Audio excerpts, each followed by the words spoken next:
നമസ്കാരം. ചാനൽ 91 ന്യൂസിലേക്ക് സ്വാഗതം.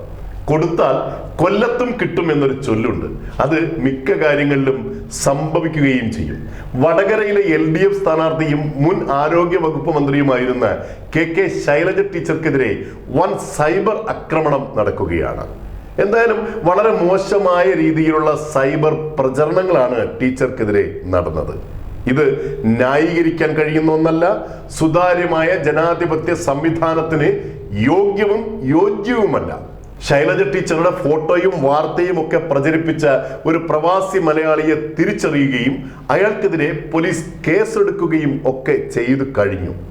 കർശനമായ നടപടി ഉണ്ടാകണമെന്ന് തന്നെയാണ് പൊതു അഭിപ്രായം. എന്നാൽ ഇതിനൊക്കെ ഒരു മറുവശം കൂടിയുണ്ട്. സഭ്യമല്ലാത്ത ഇത്തരം സൈബർ ആക്രമണങ്ങൾ യാതൊരു മാന്യതയും ഇല്ലാതെ തുടങ്ങി വെച്ചത് CPM തന്നെയാണ്. പോരാളി ഷാജി, തീപ്പൊരി, കനൽ ഒരു തരിമതി, ചുവപ്പൻ കൂട്ടുകാർ തുടങ്ങി നിരവധി സൈബർ സംഘങ്ങൾ ഉണ്ടാക്കി എതിർചേരിയിലെ ഓരോ രാഷ്ട്രീയ എതിരാളിയെയും CPM-ന്റെ ഈ സൈബർ തൊഴിലാളികളെന്ന വൃത്തികെട്ട സംഘം നിരന്തരം നിരവധി തവണ ഉപദ്രവിച്ചു കൊണ്ടേയിരുന്നു. അതിങ്ങനെ ഇപ്പോൾ ഒരു ശക്തമായ തിരിച്ചടി നേരിട്ടപ്പോൾ പ്രതിഷേധം, നിലവിളികൾ, മാന്യത, സഭ്യത, സംസ്കാരം, രാഷ്ട്രീയ മര്യാദ എന്നൊക്കെ ആർത്തലച്ച് കരയുന്നു. ഇത്തരം സൈബർ തരികിടകളൊക്കെ മറ്റുള്ളവർക്കും അറിയാം. എന്നാൽ അവരുടെ സംസ്കാരം അങ്ങനെ ചെയ്യാൻ അനുവദിക്കുന്നില്ല എന്ന് ഈ ഇടതുപക്ഷ സൈബർ തൊഴിലാളി സംഘം മനസ്സിലാക്കിയില്ല. ആശയങ്ങൾ കൊണ്ട് നേരിട്ടിരുന്ന കമ്മ്യൂണിസ്റ്റ് രീതി എന്ന് നഷ്ടമായോ അന്നു മുതലാണ് ഈ പ്രസ്ഥാനം ജനമനസ്സുകളിൽ നിന്നും അകന്നു പോയത്.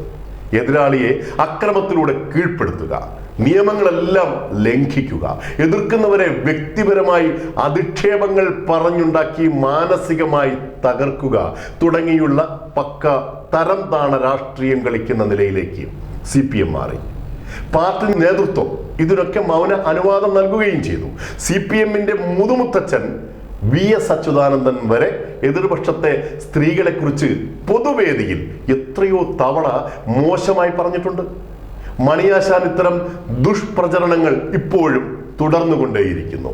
KK രമയെ, ഉമാ തോമസിനെ, രമ്യ ഹരിദാസിനെ, ശോഭാ സുരേന്ദ്രനെ, പത്മജ വേണുഗോപാലിനെ, ഇനിയുമുണ്ട് ധാരാളം സ്ത്രീകൾ.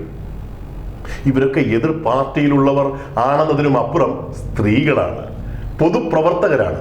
അയൽ വീട്ടിലെ സ്ത്രീകളെ കുറിച്ച് ദൂഷ്യം പറഞ്ഞ് രസിക്കുമ്പോൾ ഓർക്കണം, സ്വന്തം കുടുംബത്തിലെ സ്ത്രീകളെ കുറിച്ചും നാട്ടുകാർ മോശം പറയുമെന്ന്.